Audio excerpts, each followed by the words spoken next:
Hey, welcome to the Book of Dad Radio Show. I'm Dr. Robert Benson. As always, before we get started, we want to say thank you to Jehovah. Thank Him for His Son, Jesus Christ. Thank Him for our families. Thank Him for work and our ability to do the things we're able to do. Book of Dad Radio Show, Life and Spirit Online, only on the NASCA Network. And I'm hanging out with my main man, Eddie G. Hey, sir. How you doing? I'm doing great, Eddie. You look so wonderful on the camera. Hey, I'm dressed up today. That's why. Hey, man, what a great time of the year. Today. That's all? That's all it takes. Hey, man, wow, what a great time of the year. It's October. And not only is it October, we're towards the end of October, which we'll talk a little bit more about that as we get through the show. But October is kind of a reminder of a couple different significant things during the year. But in particular today, and what we're going to talk to a great guest about today, is the fact that it is Domestic Violence Awareness Month. Without getting too far into ourselves, we're going to allow our special guest, Miss Veronica Lynch, to come in and talk to us and enlighten us, scenarios, give us some remedies, if you will, and just talk to us at length about domestic violence. Veronica, welcome aboard, and thank you for joining us today. Hi, thank you so much for having me. I think it's so cool to be able to be a part of this platform and to speak with your audience tonight. So thank you. Absolutely. Hey, well, before we jump in, let's talk a little bit about yourself. You didn't just start being a crusader for domestic violence. How did it come about? And your credentials and those types of things. What qualifies you to talk to us about this very, very important topic? Yeah, so I went to the University of Delaware, where I double majored in English and women and gender studies with a concentration in domestic violence prevention and services. So for the past couple of years, I've done extensive research and worked on projects regarding domestic violence, such as domestic violence and police interactions, the best ways to prevent domestic violence, such as teen dating violence as well. I work a lot with middle schoolers and high schoolers, and I talk about healthy relationships with them and also how to be there for their friends if they're going through this. So this is something that I've always been interested in. I'm an outspoken feminist person. That's how I was raised, to be independent and to be confident and to empower other people. My parents are big social movement, social change individuals as well. So this is just something that was kind of in our blood. So I'm happy to continue, the lessons that my parents have taught me and to continue to empower the clients that I work with as well. And especially my middle schoolers and high schoolers, I adore them. I also give guest lectures sometimes at universities and colleges around Delaware County, where we are, stationed at in Media, Pennsylvania. So I work with, all the major schools around there. We also work with community resources such as hospitals and law enforcement. So we train doctors as well as law enforcement on how to look out for domestic violence and what signs really they should focus on. So yeah, that's just a little bit about me. I love it. No, it's very interesting. It's very interesting you mentioned that. And I didn't mean to cut you off, but here we are in the middle of another situation surrounding police interaction and the prevention, or if you will, of domestic violence. How, or what is your take, if you will, on police addressing and responding to domestic violence type situations? Right. So it's a little tricky. So I think that there is an attitude shift that needs to happen. There needs to be more training on how to be empathetic and just be fully aware of what you're walking into when you do get a domestic call. Right. So it's very high tension. There's a risk of danger there. But then also there's just the risk that when a police officer comes and they respond to the scene, their attitude really changes and affects how the victim's going to continue on. If they feel supported and they feel heard by the police officer, they're more likely to continue to seek help. But if they feel rejected or even talked down to by that officer, they're more likely to stay in that relationship because they feel as if the system is not there to support them. And, it's not worth seeking help. There have been times where we have to, we listen to our clients' frustrations where they do everything right. They call the police, they go to court, they put in the orders, and things just aren't working for them. And we know that's because the systems that we have in place aren't necessarily victim forward. They are to protect abusers, And to be quite frank about it, I think there has to be a total system change. There has to be empathy that goes across the board. It shouldn't just be our agencies like ours that care about victims and survivors of domestic violence.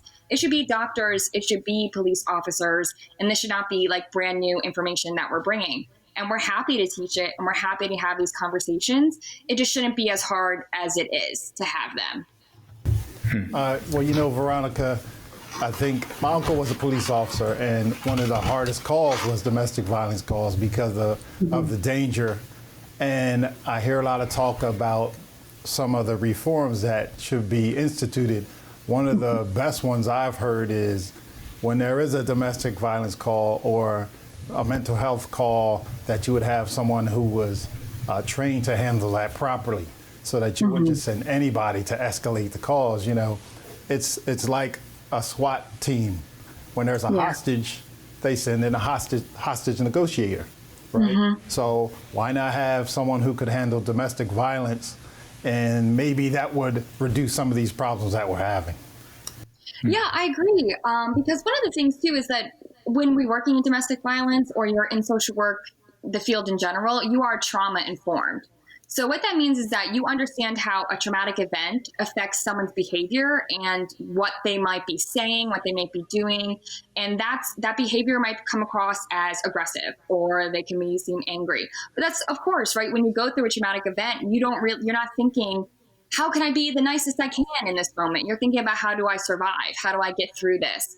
And so when we're not trauma informed and we're sending people who don't have that, education and background to people who are in the height of trauma, if it's because of physical abuse or just years of emotional abuse or possibly sexual abuse, they're responding it back in a defense way. So they're seeing victims who might just have a physical altercation. And so, of course, they're going to be hyped up, right? You have adrenaline pumping through you, and you might have brain injuries as a result of the physical abuse that you might have gone through for years. So your brain's not working the same as it would be if you're just on a regular day and you're in a good mood. So we have to be aware of how trauma affects people's behavior and what we might see when we go to those calls. And so we don't automatically write it off as somebody being aggressive or somebody being like unruly. We have to know why and meet them where they're at and understand where they're coming from. I love the term "meet them where they're at." It was a great question. But here's my thing is that do you foresee, or are you advocating a point where we get more social workers, more people who are professionally adept at handling these domestic violence situations to interact with 911 operators, say, for instance, becoming a part of that checklist, if you will, that the 911 operator kind of looks into before they dispatch anyone to any particular situation? Well, I can't speak to how because every state's different as well for the police practice, right? Everyone's different. I just think if we don't have social workers on call for police officers and 911 operators, they should at least be extensively educated on social work in general and how behaviors change because of trauma and what different abuse looks like and what should be taken, seriously and really validated. I am a big advocate for the Black Lives Matter movement, and that's something that we clash sometimes with the police that we work with.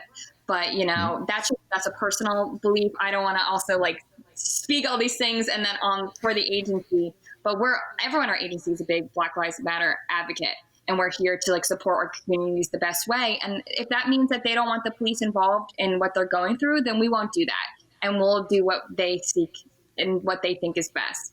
But the police, I think, and everyone who meets clients or meets victims, whether it's healthcare professionals who are hearing this for the first time, whether it is law enforcement, or whether it's even teachers who have children come to them, we need to be trauma informed, and we need to be aware of how our clients, patients, and students might be acting as a result of the trauma they are experiencing. I love the term trauma informed, and obviously it's about communicating and educating. So at what point or where do you see, or is there anything in particular, any area in particular, we should focus on this informing or making sure people are trauma educated, so to speak? I'm trying to see. I guess it really depends. I think most people are more likely to call the police than they are to report to anyone else. Most victims' first attempt at reaching out to help is to call the police, because that's usually they're receiving horrible physical abuse, or children are involved and they don't know where to go. So your first thought is to call 911, because that's kind of what we're taught to do. For any problem that we're having, we call 911, but that's not always how it works out, because you can call 911 and then they will give you a referral to go to civil court, but they don't know how the civil court's going to work when you get there. So I think it's just about all community responses being tied together and coordinated. So you might often hear too in social work, a coordinated community response team. So that's where we all work together to come up with a prevention plan. So that would be law enforcement, DV agencies, healthcare professionals, all coming together to solve a problem that we all see, and to see how we can work together as a team to best prevent these issues from continuing to happen and to affect our communities. Now, we have been focusing so far on the immediate response. I want to focus a little bit more, ask questions about the things that aren't quite obvious. How do we know, or is there some sort of a barometer or checklist we should be, or behavior or what have you, we should be paying attention to if we want to determine if someone is in fact being abused and they're just not bringing it out, or they're not making that 911 call, if you will? Yeah. So if this is a friend or family member, there are some things you can look out for. It could be you notice that their behavior has changed, right? If they were super outgoing before and now they are with a partner and they're pretty isolated, they don't reach out as often, or they're not enjoying their same hobbies or things like that. Or you might see bruises. But I think the best thing to always do is just to ask, to be like, hey, are you okay? I noticed that your partner calls you a million times when we're trying to hang out. Does that bother you? Or how are you feeling when you leave and you have to bring your partner with you everywhere? And just showing them and that you care about how they feel about their relationship, and kind of really putting the focus back on them. Because when you are in a controlling relationship, the focus isn't on you. You kind of forget yourself. And it can be very easy because you're trying to survive. And so prioritizing yourself and your health doesn't take, the first slot. It's how do I survive? How do I live? How do I continue on day to day? So I think just sitting down and showing that person that you're there and you're ready to talk and you're ready to listen. Well, thank you so much for that. We're at a point where we can take a quick break. This is Dr. Robert Benson with my main man, Eddie G, and this is the Book of Dad radio show. We have a great guest in Veronica Lynch, who is talking to us about Domestic Violence Month, and we're going to come back and talk about a few more things that could very well exasperate a person's propensity to either be subject to or commit domestic violence. And we'll be right back. You have something special. You have greatness in you. Hello, I'm Les Brown, Mrs. Mamie Brown's baby boy. I want you to spread the word to your family members and friends to listen to LesBrownGreatnessRadio.com. Absolutely. And let me share with you why we're going to be focusing on positive things, because whatever you focus on the longest becomes the strongest. And now more than ever, when the suicide rate has increased over 33%, when the suicide rate of young children between 5 and 11 has doubled, people feeling hopeless and stressed out and powerless, we need programming that can bring out the greatness in them. And that's what we will be focused on. When you listen, it will be an experience that will transform your life. LesBrownGreatnessRadio.com. That's my story, and I'm sticking to it. Hey, welcome back to the Book of Dad radio show with Eddie G and Dr. Robert Benson. Today we have special guest Veronica Lynch, and she has given us a lot of information that we need to know about domestic abuse. And I had a quick question. In the times that we're in, when we're dealing with a lot of people who are confined, and you have maybe a relationship that was abusive already, but now you're in a situation where you just really can't get away, or the stress levels are high. How's that been affecting your reporting or the incidents that have been coming out? Yeah, so we noticed a huge difference at our agency in March. with our hotline calls. So we have a 24/7 hotline that we run, and we noticed a 30% drop in hotline calls during the height of quarantine. And like you said, that's because people are confined, right? You don't have the same routines that you are reliant on. A lot of the times when we get hotline calls, it's while the abuser is at work or while our victim is at work and they have time alone to make that call and to be in private, or it's while they're in their car on their way to the store, and they have a quick moment to themselves. So, and as you said, these are stressful moments, and it really does have a huge effect on domestic violence. The way that the cycle of abuse works is that you have a tension building phase. And within the tension building phase, that's when stressors begin and arguments might pick up. So stressors could be finances, it could be substance use, or it could be someone losing their job. And those are things that we are seeing every single day since quarantine began, right? The unemployment rate is huge, and people are relying on unemployment more than they ever were last year. So we can't say for sure what the numbers are because we are still experiencing COVID. Things have not just switched back to normal because, restaurants are open again. People are still locked in their home and they aren't getting jobs, and they are still reliant on, their abuser, if their abuser is the one making all the money. So they're pretty crazy, but we have slowly but surely starting to see an increase in hotline calls as well as people seeking out counseling. So it's really great that people are comfortable enough to call us again. I mean, although it's not great that it's happening and that they need to call us, at least they know that we're here for them and that they have the opportunity to make that call, even if it is just to check in and to ask a couple questions, or if it's to seek shelter. We are always there. We were able to provide shelter the entire time throughout COVID, so that was great. We were able to partner with local hotels and be able to put people in hotels to keep everyone safe and to keep them spaced out. And something that's also really great that came out of COVID was that we are now able to provide shelter to men and their children, as well as women and their children. So we weren't able to do that before because we only had our safe house and we just, we focused on women and their children. But now at the hotels, we are able to give it to men and their children, which is awesome. So we're very excited about that.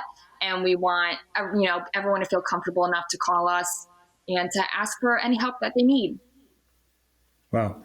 That's a great point. I think it's very, very interesting that we're able to provide a shelter for men, because that typically hasn't been, or traditionally hasn't been the identifier, if you will, of people being abused. But to also, in addition to the COVID thing that Eddie mentioned, there's other tensions or things that are ambient right now that are contributing to this tension in the air.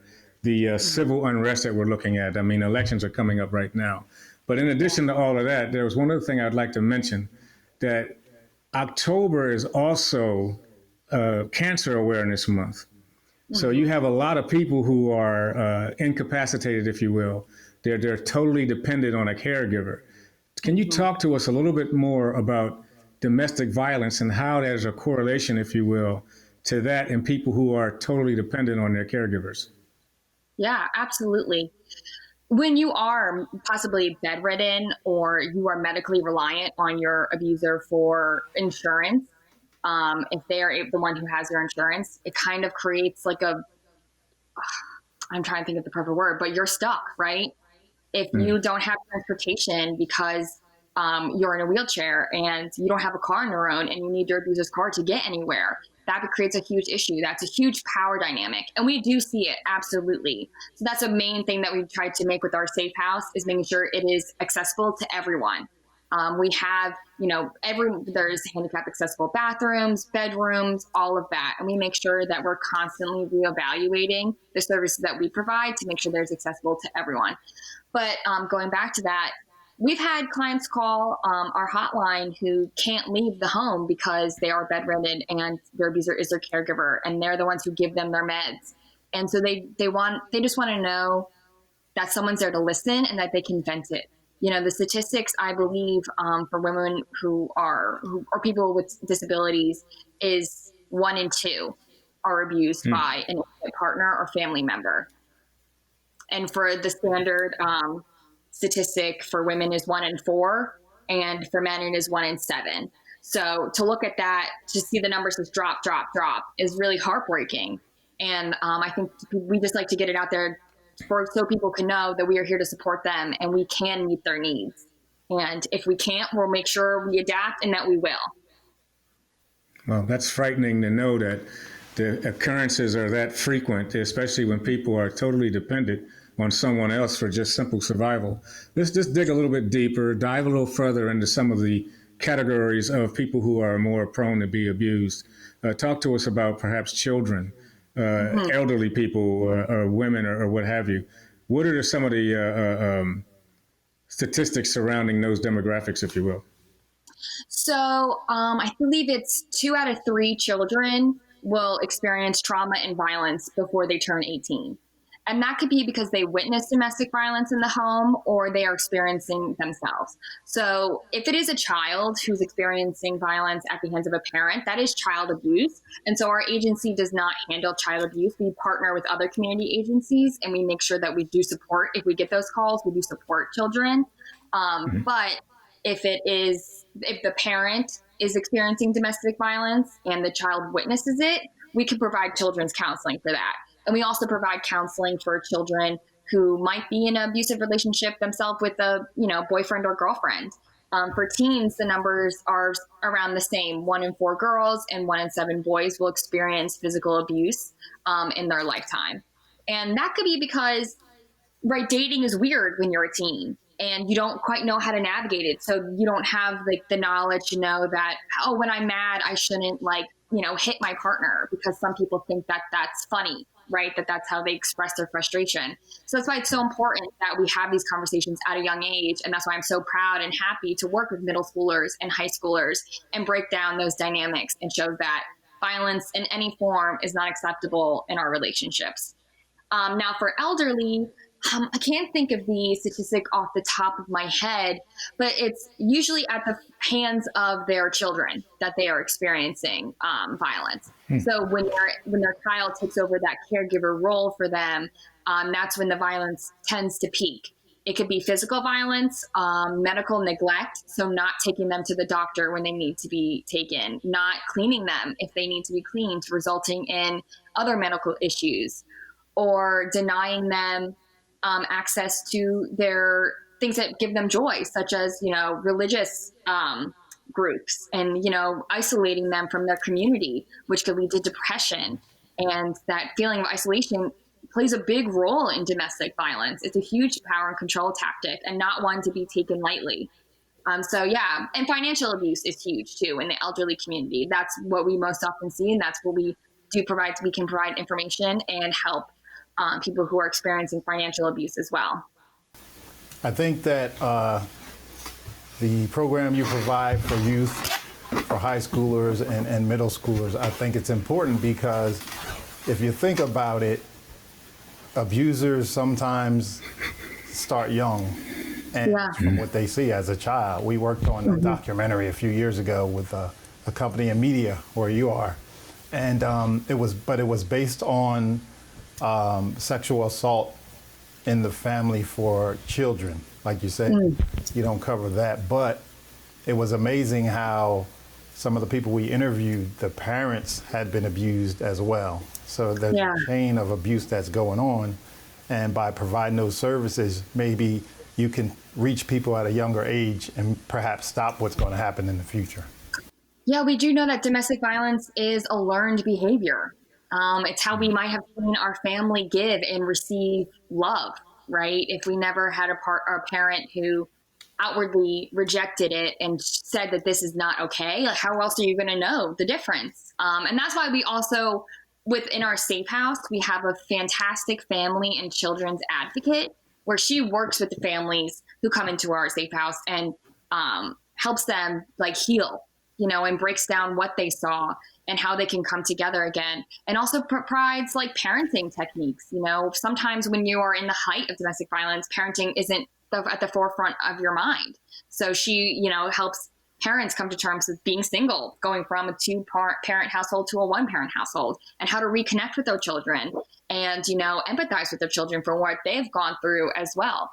And even she'll work with children on their behavior and tells them, and because she can see, if this stuff is going to continue. So she stops it where it's at too and breaks that down with them and gives them the skills to express their feelings and really acknowledge their emotions in a healthy and productive way.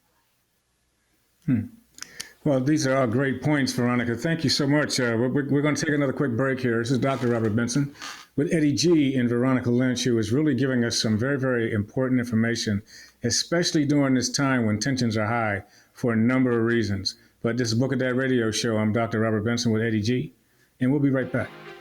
See why listeners from over 150 countries around the world follow the Book of Dad Radio Show.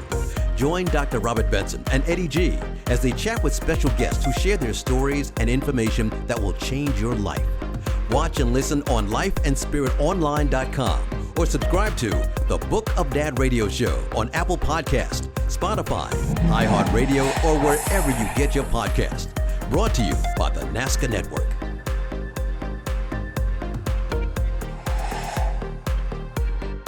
Hey, welcome back to the Book of Dad Radio Show. I'm Dr. Robert Benson, hanging out with Eddie G, Life and Spirit Online on the NASCA Network. And we have a very, very articulate and knowledgeable guest with us today in Veronica Lynch. And she is talking to us about a very, very timely topic. Not only is it that month, if you will, but the timing of it is so significant right now, considering everything that's going on. But we don't steal thunder, and we want her to talk a little bit more about some remedies and some resources that are available for people who are and have been subject and could very well be vulnerable to domestic violence. Veronica, please. Yeah, so I think the most important remedy that I can suggest is to not be afraid to seek help. Domestic violence is not something that you have to experience on your own. And as well as the main, like I said, the biggest tactic that we see is isolation. So taking that first step to connect with your community agency or your friends or your family and share your experiences can be very big in your next step of healing, and being comfortable to share what has happened to you in a space that is safe and free of judgment. And that's also something too, I would like to say for people who might know someone who's experiencing domestic violence, if you do approach them and ask them about what's going on, we have to be non-judgmental. We have to be open to what they have experienced and what they have to say, even if we don't necessarily agree with it, right? Because they have lost the power and control in the relationship. And our first priority and our first goal should be able to give them that power and control back and empower them to take what the next steps that are best for them and their family, and to know that we're there to support them no matter what. Resource-wise, there is the National Domestic Violence Hotline. You can find them on Google. They have a text hotline. So if you go on their website, you can actually just text on there if it's not safe for you to call. But their hotline is also 24/7. And what's great about them is that they can connect you with any domestic violence agency that's around you. So you tell them where you are, and if you're seeking shelter, they will call domestic violence agencies on your behalf and help find shelter that would be best suitable for you. They also have tons of quizzes that you can take on the website, and just information that is useful to anyone, a parent, a student, teachers, whoever wants to know more about domestic violence. I always suggest the National Domestic Violence Hotline. And two, if you ever have any questions, we have a hotline as well. We are in Media, Pennsylvania. So if you are in the Delaware County area of Pennsylvania, we have our hotline, which is 610-565-4590. You can call night or day, anytime, and we will be there to hear you out and to answer any questions that you have. I appreciate you mentioning that number, and we'll make sure it's available. But one thing I want to ask is that, I think it's very, very important, because you said you try not to be judgmental when people are going through these things. In the legal term, you have a term called recidivism, where you have people who are back and forth in the legal system. And simply, a lot of people who are victims of domestic violence end up going back to the person who is mistreating them. Can you speak a little bit about that dynamic, and why is it that people tend to go back and forth to the person who abuses them? Absolutely. So the statistic for leaving an abusive relationship successfully is 6 to 7 times. So that could be because you might have children with your abuser. So you have to go to court to get a custody agreement and get that in place.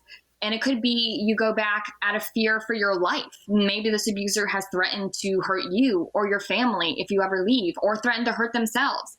Or they love them, right? We have to remember that not all abusive relationships are abusive 24/7. It could be you have moments of joy and you have moments of love with that person. And then you have these moments of abuse. But because that love is so strong, you want to be with them. And I can't judge a person for that, right? I love my family and I love my partner. And so I can empathize completely with what our clients go through. And, I would never judge them. And also, too, you might not have anywhere to go, honestly, if you are isolated from your family, or if you've moved and you're on your own, your abuser might be the only person that you know. And that connection and wanting to see a familiar face every day and know that when you come home, you're going to be with someone who, has said that they love you. That's very powerful. So when we are talking to our friends or family, or if we are experiencing domestic violence ourselves, please don't feel any blame, right? This is something that's at the root of domestic violence is power and control. So the abuser is behaving in ways and enacting tactics in order to control you. And that is not your fault, and you are not to blame for that. And that is at the fault of the abuser. And there are abuser intervention programs. There are different ones in different states, and they work with people because, like we said, it's a learned behavior, and we have to unlearn that in order to help ourselves and to help the people around us. Wow. Well, you mentioned something earlier. A lot of people think that domestic violence is only physical violence. And there's other ways that people are manipulated through finances and other things. Can you speak on that a little bit? Yes, absolutely. So this kind of goes back to what I was saying with power and control. We have a tool that we use and that most domestic violence agencies use. It's called the power and control wheel. And it breaks down all the tactics of abuse that might happen in a relationship. And most often, more than one happens at the same time. It's never usually just physical abuse, emotional abuse, financial abuse. They're seeing a culmination of all of them. So physical abuse, as we know, is hitting, punching, pinching, anything that results in physical harm for a person. Then there's also emotional abuse, which could be gaslighting, insults, degrading language, just undermining a person, if they have any interests, telling them that you'll never be good at that, why even try? And you have psychological abuse. And that would be when people deny and actually minimize their actions. So when the victim confronts their abuser, it's like, well, I didn't like when you did that. They straight up say, well, that didn't happen. You don't remember that right. Like, you're overreacting. So now the victim truly questions their own thoughts and doesn't know if what they're experiencing is what's happening or if they are overreacting.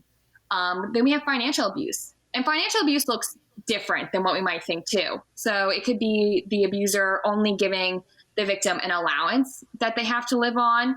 It could be the abuser not working at all and making the victim pay all the bills on their own. It could be the abuser taking out credit cards in the victim's name and never paying the credit cards. So now the victim's credit score drops and you can't really do anything with a bad credit score.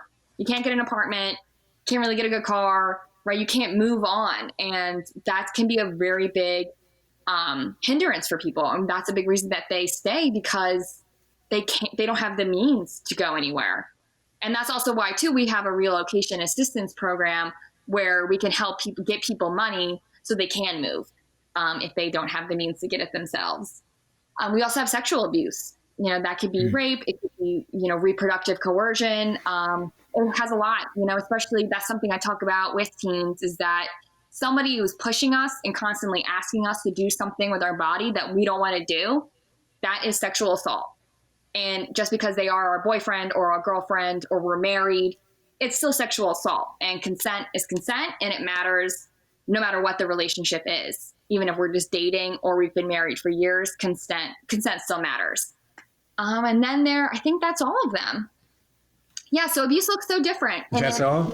Yeah, I know. I feel like I go through this all the time. I have another question. Okay. When you think of domestic abuse or domestic violence and all those different forms, you also have specific situations where, what if you're not really in a relationship with that person? Like, say, you work somewhere, right? You work at the grocery store, at the supermarket, at the shop, right? And there's a guy who comes in and harasses you and then, he's following you at work. What do you do about that? Is that a different situation? Is that something you guys would deal with? Yeah, so that is different. So for it to be domestic violence, it would be an intimate partner or a family member. But if it is a stranger or someone that you have a casual relationship with, such as your neighbor, your friend, that would be, you would have to file like a private criminal complaint against that person for harassment. Not that there's not services available, because there are, harassment is against, it's against the law, and you can ask for that person not to be allowed near you. It just has different standards that you have to meet in court than domestic violence does. So if someone does call our hotline asking about that, I would refer them to a legal agency around, and so they can ask all those questions and get the best legal response on what to do moving forward. But we do get those calls as well. Criminal. Is all domestic violence situations considered criminal activity? So that's also dependent on the situation. So if someone doesn't get the police involved, right, because of a physical assault or like a sexual assault, criminal charges might not exist. But they can file for a protection from abuse order, which is done in the civil court. So you might hear the term protection from abuse order or restraining order. And sometimes charges happen coexistently, but protection from abuse order is a civil suit. So you don't have to have criminal charges in process to apply. And also, if you do get a PFA and it's granted, that doesn't mean the police have to get involved after that either. So if that's not something you're comfortable with and you don't want to file criminal charges for whatever reason, that's not a necessity. Understand. Eddie? Well, no, she answered my question, because I was about to ask about the restraining orders and the history of them, where, I don't know how the laws have changed, but I know there was such an issue when women would file restraining orders over and over and over, and it just didn't mean anything. Or the law was configured where the person almost had to kill somebody to get in trouble. Yes. And I just want to know if that has changed any. So unfortunately, right, that's still an issue that we sort of run into, where people do go to court, they file for a protection from abuse order, they go through the hearing process, it's granted, and the abuser still shows up. But if you do break a protection from abuse order, there is jail time associated with that. So because then you're in contempt of a court order. So there is jail time. So if police, respond and they take the person in, there is jail time associated.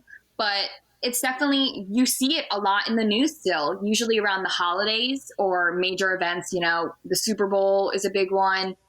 Just major events of like either celebration or stress, like we were talking about. You'll see in the news the next couple of days where you might see a murder-suicide. And the person who was murdered had a protection from abuse order, and the abuser showed up and, killed them. Or you'll see when people have protection from abuse orders as well as custody agreements. And so their custody agreement might have a supervised visitation swaps. So when they bring the children to the other parent, there has to be a witness there to make sure nothing happens. Because during that time is when the abuser will attempt to or will kill the victim. And we have, that's something that we still see. And it's hard, right? Like, how do we, when someone does everything right and they follow the system and they're told that we're here to support you, what are we supposed to, what are we supposed to do? And so that's what I was going back to what I was saying before. There has to be a system change. There has to be where we take victims seriously. We hear what they're saying and we follow through and we support them the best that we can. Wow. The thing that's interesting about it, thanks, Eddie, is that this domestic violence seems to run the full gamut of emotion. It seems like jealousy comes into play, envy comes into play, anger, sadness, all these things kind of add to that soup, if you will, that equals out domestic violence on some level or another. And as you two have alluded to, there's so many different ways that it can manifest itself.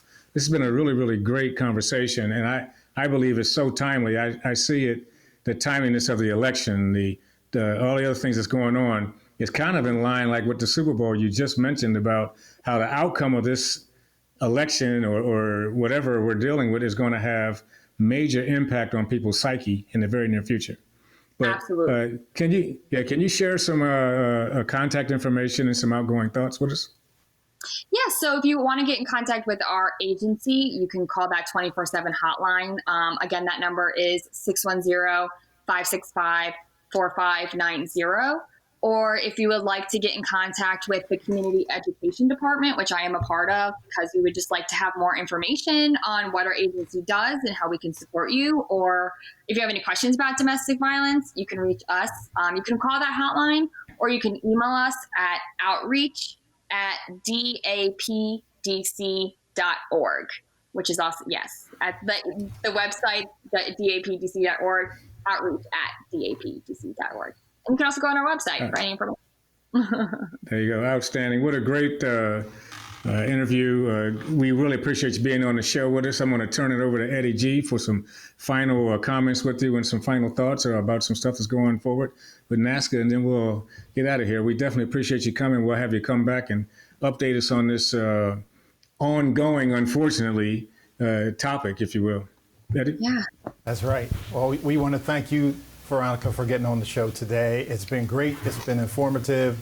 And we want to stay in touch with you and bring you back at a later date to get some more information. We just want everybody out there to continue to tune in as we transfer from audio podcasts to doing these video chats as well. You can find the podcast on all your platforms, iTunes, Spotify, all those different things, wherever you get your podcasts. So we just want to make sure that you keep supporting us here on Life and Spirit Online with the Book of Dad radio show. And that's all I have to say for today.